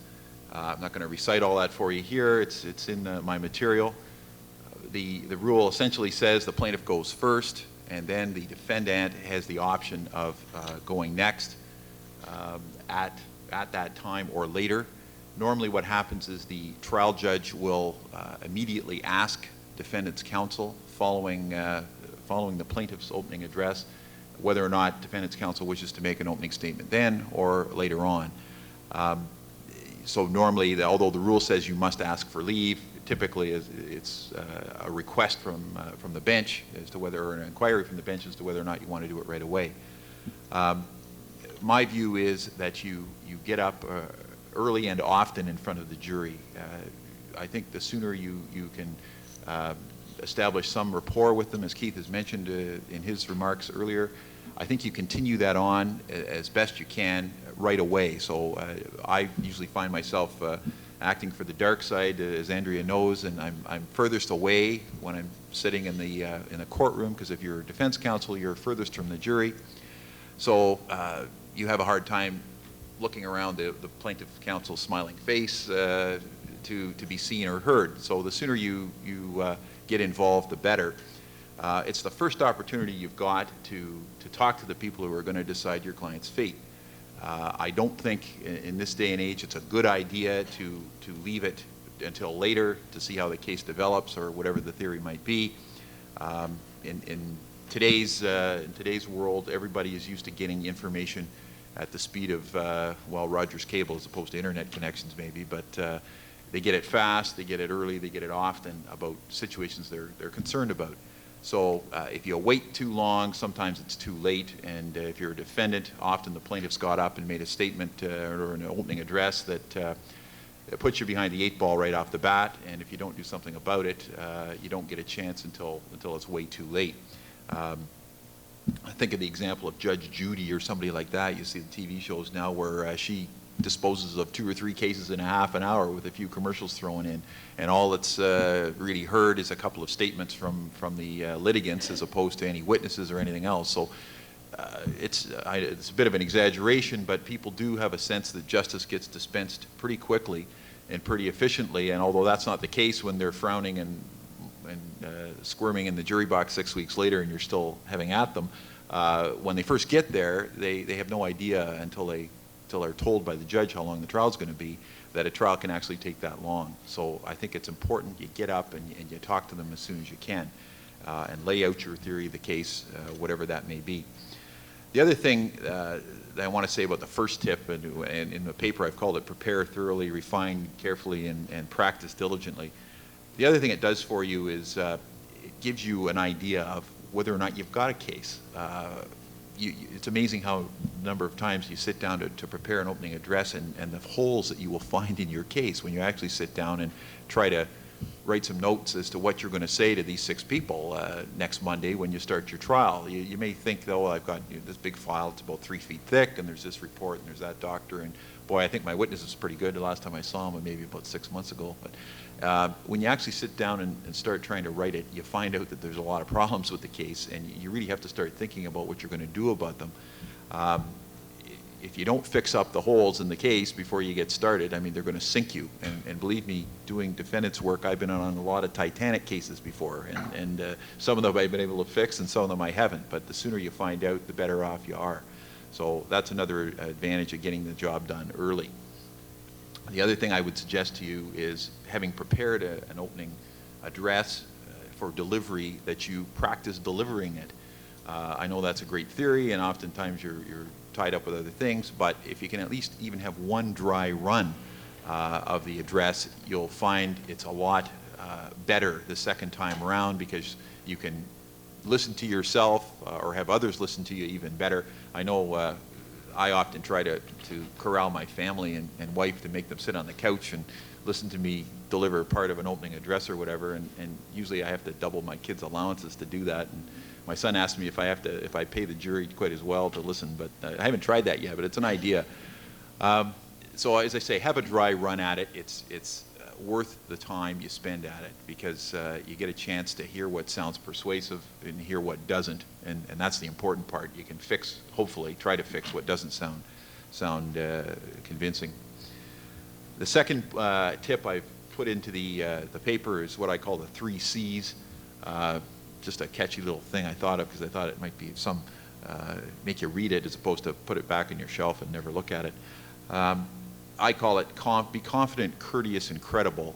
When I say be confident, I don't mean that you should stand up and with a bombastic air and announce the tremendous case that you have and what a dreadful case your opponent has. That isn't what I mean by that. I mean, know your way around a courtroom. The jury's watching you all the time, not just when you're actually saying something. They watch what you do. They want to see if you know what you're doing. Where do you know where you should be? Do you know where to position yourself? All of those things are important. It's not just what comes out of your mouth. So know where you should be to deliver an opening address. There's no fixed place where you have to be. It's not like a batter's box where they draw lines and you've got to stand there. You can pretty much do it from wherever you like, as long as it's in the courtroom. But my preference is to go over in front of the jury box. I stand about 3 or 4 feet away, not too close so that they can tell that I've had bacon and eggs for breakfast or anything, but far enough, close enough that they're going to be paying attention to you and not sort of trying to look around you. I like to get right in the middle of the jury box, in front of it, as opposed to one end or the other. You don't want to give one juror at the end the impression that you'd really rather talk to the juror at the other end. So I try to position myself an equal distance away from each juror. And I take notes up to the lectern to do it. I don't refer to the notes unless just to find my place about a particular issue, perhaps, or find a key word so that I know what I'm talking about next. But I really do try not to read the notes. I find that it's helpful if you can make eye contact with the jurors throughout your address. And I think they think you know your case a lot better than if you're sort of reading from a piece of paper all the time you're there. I'm going to give you another little hint. I know it sounds silly, but I'll tell you, I learned this early. Take your notes up in a 3-ring binder or staple them together and number the pages. It hasn't happened to me, fortunately, but I've seen notes fall off a lectern in disarray, and usually that's the way the opening address ends up by the time counsel picks them up off the floor. Be prepared when you go up there, have it ready. So that's what I mean by being confident. Courteous, be courteous at all times in the courtroom. The jury is expecting a certain decorum in the court. I know that we see movies where people are pulling out guns and shooting through the ceiling and so on, but by and large, juries expect there to be a certain level of politeness. I always try to be that way with other counsel. I refer to them as my friend, or if I know them by name. Ms. Davidson, for example, I don't usually say the plaintiff's lawyer. I don't find that gives me any great advantage to depersonalize things. Interesting story about that. I went to Walkerton, home of the great bottled water, to do a trial a few years back, and I thought, this is very civilized. The plaintiff's counsel helped me out, and we helped me carry bags upstairs and everything else, and very nice. And he starts his opening address and being very, very civil and quite complimentary, and said, and referred to me as, oh, we have very experienced counsel with us today. Mr. Densem is here, and I thought, well, this is quite nice. Yes, Mr. Densem, my friend from Toronto, the capital of the financial district. So that wasn't so good because Walkerton, if any of you know, is a farming community, so you don't really want to be known as the guy from Bay Street. But be polite at all times. That's the point. Credible. As far as credible is concerned, what I mean by that is if you tell the jury something in your opening address, back it up, deliver the goods. The best thing they can say about you at the end of the trial, if they're going into the jury room, is, geez, that guy told us that at the end of this, we'd see the case the way he laid it out for us in his opening statement, and you know what? That's what he delivered. And that's the way you should try to put your opening statement together and then follow through on it. If you can't deliver everything, tell them why you haven't been able to, or at least try to. Make up a reason if you have to, but don't let it go without an explanation. Picture is worth 1,000 words. Third tip. This gets into a bit of a divergence of tactics between plaintiffs and defendants here. I, as a defendant, try to limit the amount of demonstrative evidence that might, or exhibits or things that might be used in an opening address. Plaintiffs like to use them a lot now. Generally speaking, the law isn't that well settled yet, but they can be used usually where there's agreement, and there are going to be exhibits in the trial later where it isn't contentious. If it's something that's contentious, I usually try to keep it out. I find judges usually do as well. But there has to be a dialogue. If you want to use something in your opening address as a prop or talk to the other lawyer about it, just don't whip it out of your briefcase and hold it up for the jury. Make sure there's been some discussion about it. Make sure, even if you and the other counsel agree, that you talk to the judge about it as well. I'm running out of time, but I want to cover a few other things here. Storyteller, not a story killer. That's my next tip. My approach is the tendency when you first started doing jury addresses is you want to go through all the caveats they taught you in trial practice about what I say is an evidence and my role is this and so-and-so's role is that. Let the judge do some work, okay? That's what the judge is there for. Let the judge tell them what everybody's role in the trial is. You tell them a story. Tell them a story, to use my example I gave you earlier, that you could sit your wife or your spouse and kids on the couch and try to entertain them with it. Without them leaving in the first 5 minutes like they normally would like to do. That's the way you should tell it. Tell it in an active voice, not a passive voice. I've sort of done a little example for you in the paper. I think you might find it humorous, but that's the kind of thing I mean. Don't give them a dry and lifeless recitation of facts that doesn't have any life to it at all, because you're going to put them to sleep. And if they get that impression about you, they won't want to listen to the rest of your case. Don't be an ostrich. That's the next tip. If you stick your head in the sand about the flaws in your case, you're in trouble. And on the defense side, I've had my head stuck in some stuff a lot worse than sand a lot of times, but you've got to bring the flaws of your case out. I don't think you dwell on them, you don't overdo it, but make sure you talk about them, because if you don't, the other person is going to, the other counsel is going to. So you've got to bring them out in your opening address. Try to sandwich them between some good points. Don't end on a flaw in your case, but don't ignore them and bury them, because they're there, they've got to be dealt with.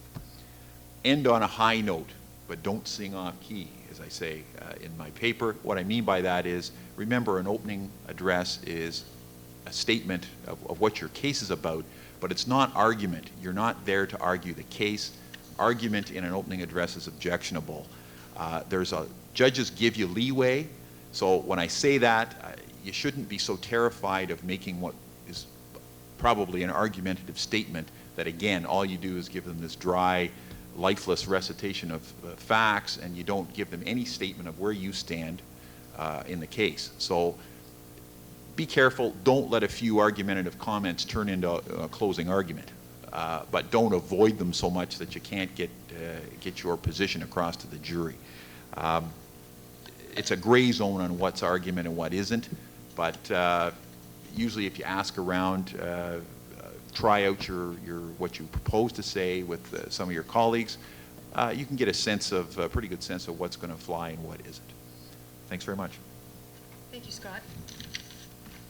Our next speaker is Karen McGuire. She's the Associate General Counsel at the TTC, Toronto Transit Commission. She doesn't want to hear about any problems you had getting here today on the streetcar. They weren't your fault, right, Karen? That's no. Absolutely. She specializes in municipal litigation and personal injury litigation. She's taught at the Bar Admission course and has given a number of speeches to the Ontario Institute of Independent Adjusters and various insurance groups. She was called to the bar in 1981, and she joined the Toronto Transit Commission in their legal department in 1990.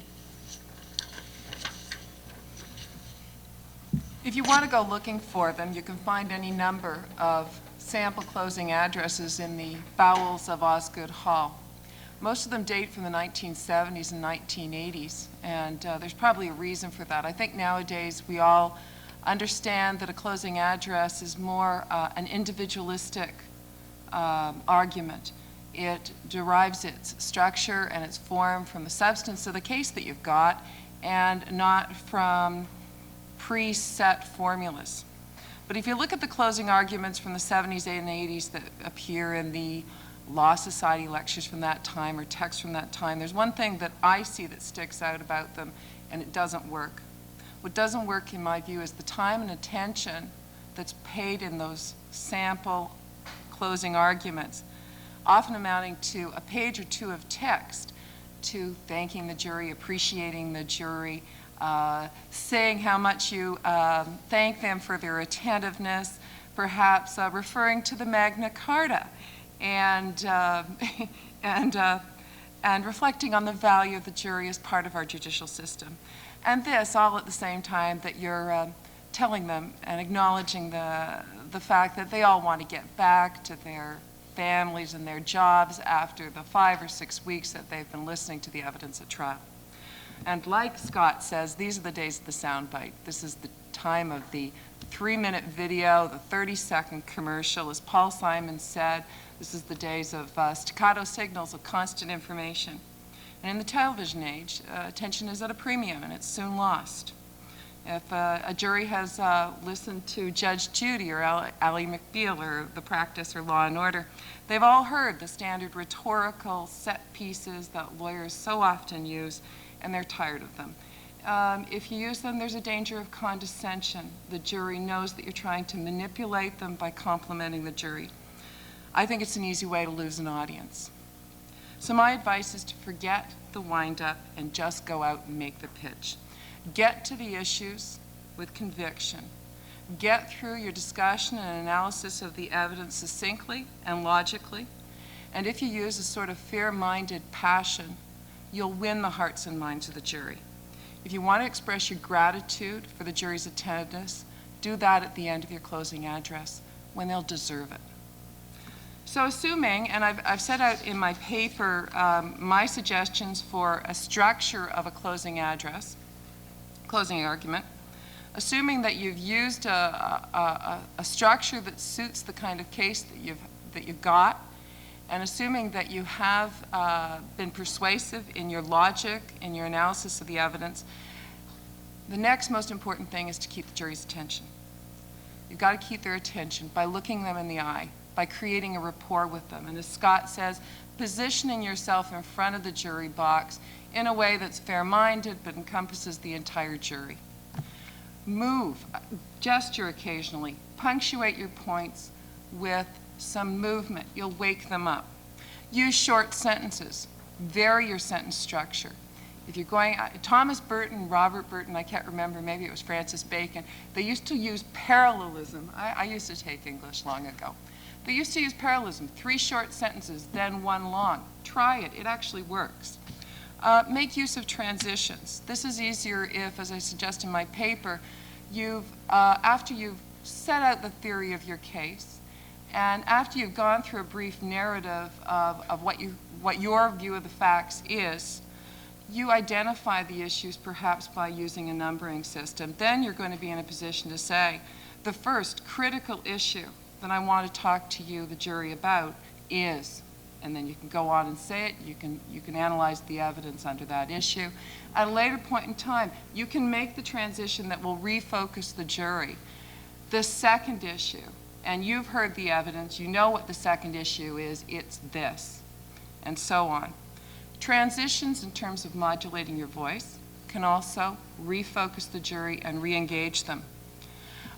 You've got to engage more than the one sense, which is the auditory sense. Again, by moving, gesturing, people will see you, they will refocus. Use exhibits. Use demonstrative aids such as the whiteboard.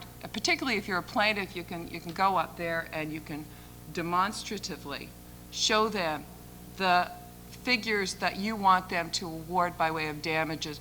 Remind them what the forensic accountant said. Refer to the jury questions because, of course, by the time you do your closing address, the jury questions will have been set and agreed upon with other counsel and the judge. Go back to the jury questions. Take the paper in your hand. Read out a question. Tell them what the answer ought to be and tell them why. Use aphorisms, analogies, catchphrases. I've called them motifs in my paper. I always remember the one where the defendant, unfortunately, during the course of his discovery, referred to the plaintiff, whom he had killed, as the blue shape that appeared in the left front corner of his windshield seconds before the impact. Plaintiff's counsel referred repeatedly to the blue shape, which in fact was the beloved mother and spouse of the plaintiffs. It was a tremendous effect.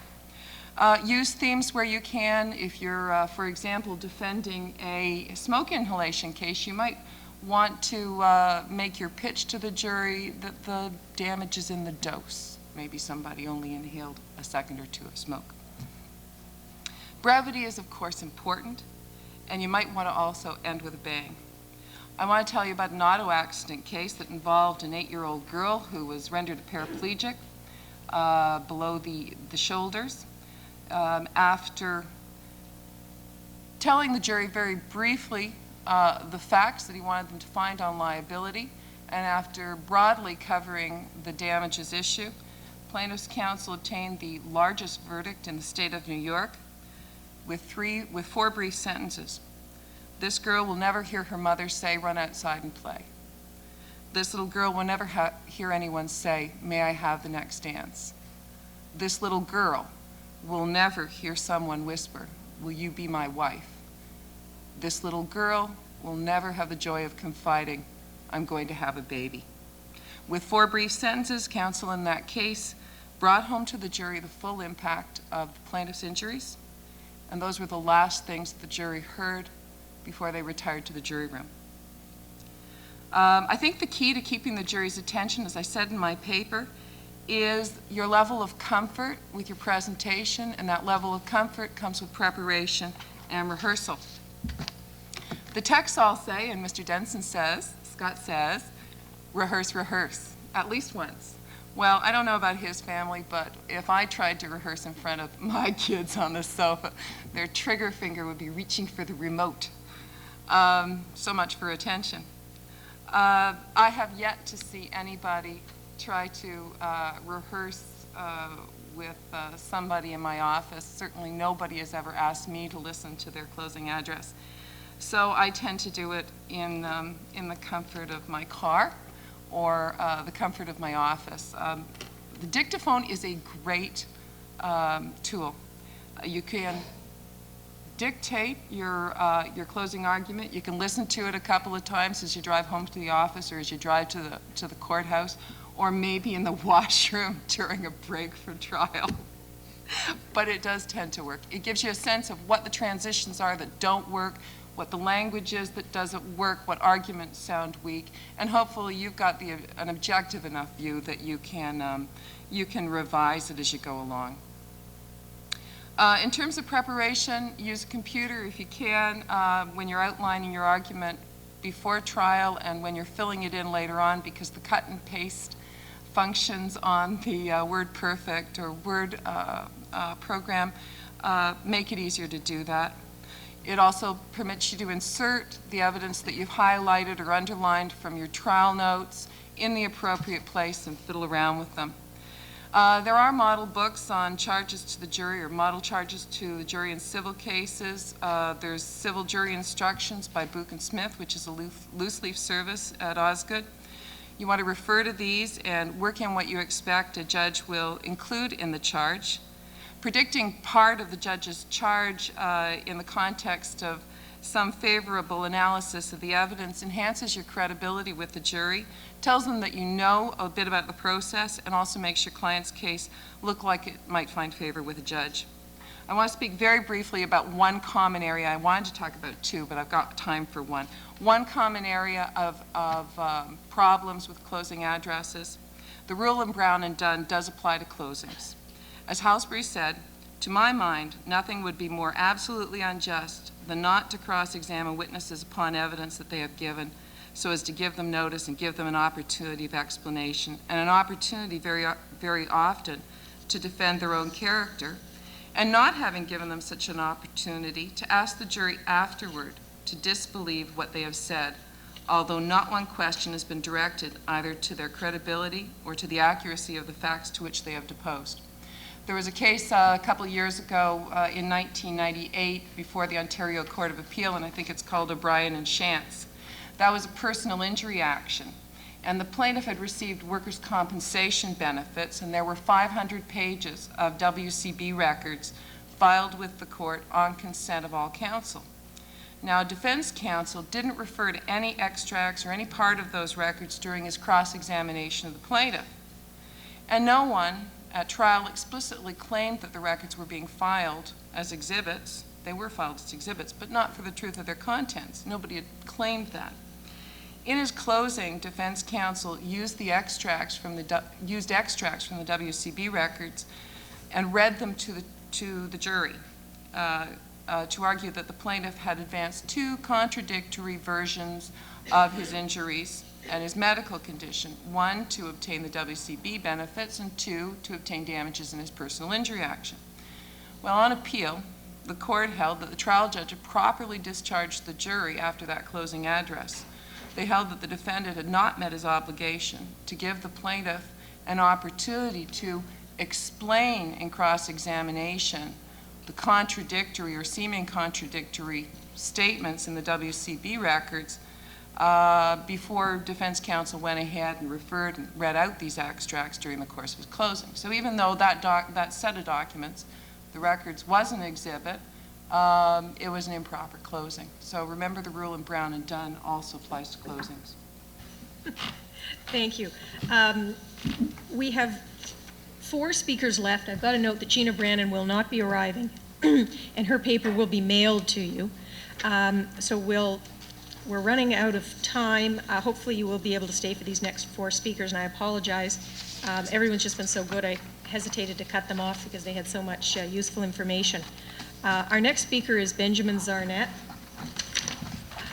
He has a very impressive resume. In the interest of brevity, I will just tell you that he is senior partner in the litigation department of Goodman, Phillips, and Weinberg here in Toronto. He practices in the area of civil litigation, administrative law, with emphasis on commercial cases. He was called to the bar in 1977. He's spoken at a number of institutions. He is a director of the Advocate Society, director of the Ontario Centre for Advocacy Training, honorary legal counsel for the Canadian Jewish Congress, Ontario Region, and the member of the Dixon Circle.